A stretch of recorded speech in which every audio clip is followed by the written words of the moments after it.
विधानसभा निवडणुकीच्या तोंडावर साखर कारखानदारांना मोठा दिलासा मिळालाय। राज्यामधील 5 सहकारी साखर कारखान्यांच्या खात्यावर 487 कोटी रुपयांची रक्कम जमा झाली आहे। एनसीडीसी कडून मंजूर झालेली रक्कम आता खात्यावर जमा झालेली आहे।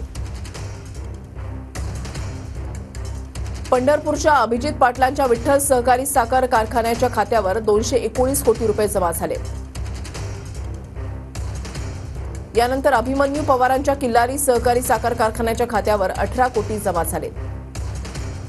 आमदार मानसिंग नाईक यांच्या विश्वासराव सहकारी साखर कारखान्याच्या खात्यावर पैसे जमा झालेले आहेत। त्याच्यानंतर नागनाथ नाईकवडी यांच्या हुतात्मा सहकारी साखर कारखान्याच्या खात्यावर 121 कोटी रुपये जमा झाले।